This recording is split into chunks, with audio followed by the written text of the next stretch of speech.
ওরা কত গুলি করবে, ওদের বুলেট শেষ হয়ে যাবে কিন্তু আমাদের বুক শেষ হবে না।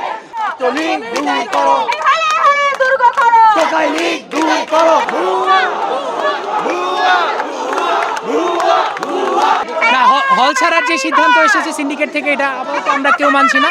আপাতত আমরা এটা মানবই না। আমাদের টিচাররা গিয়েছিল ভিসি স্যারের সাথে কথা বলতে, বাট স্যারকে পাইনি, যেটা খুবই দুঃখজনক যে ক্যাম্পাসের এরকম একটা অবস্থায়। ভিসি স্যার তার বাসভবন নাই। আজকে প্রায় 4 দিন হয়ে গেছে আমাদের হামলার।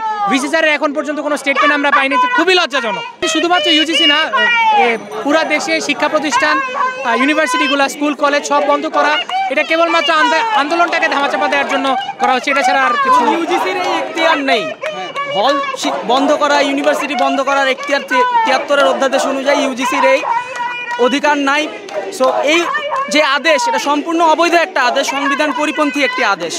আর আমরা প্রত্যেকটা হল থেকে ছাত্রলীগ বিতাড়িত করেছি হল ছাড়ার জন্য নয়, আমরা ছাত্রলীগকে বের করে দিয়েছি হল ছাড়ার জন্য নয়। সো আমরা সবাই হলে আছি, ক্যাম্পাসে আছি, সবাই নিরাপদ আছি, কেউ এসে আমাদেরকে আক্রমণ করার সুযোগ নেই।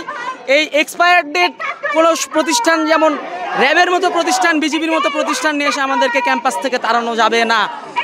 আমার ভাই সাইদ রক্ত দিয়েছে, আমরাও বুক আগায় দিব, কিন্তু আমরা ক্যাম্পাস ছাড়বো না।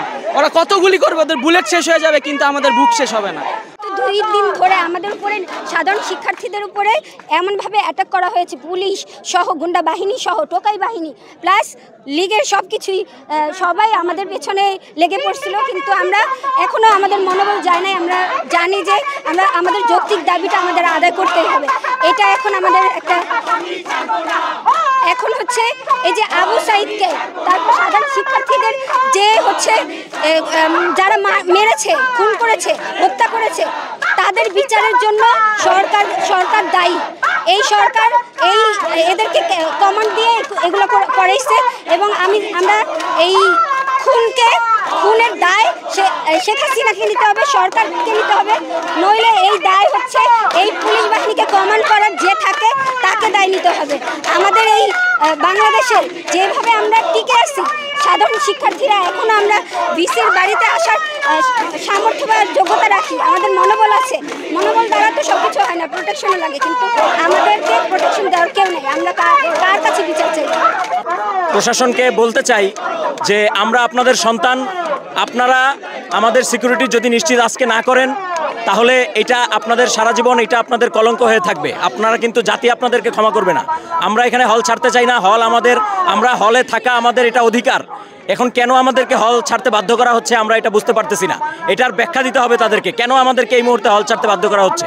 এখন এই মুহূর্তে ঢাকা ভার্সিটিতে কোনো ধরনের সহিংসতা নাই, কোনো ধরনের ভায়োলেন্স নাই, কিচ্ছু নাই। আমরা এখানে শান্তিপূর্ণভাবে অবস্থান করছি। তাহলে কার ভয়ে, কিসের কারণে আমাদেরকে হল ছাড়তে বাধ্য করা হচ্ছে?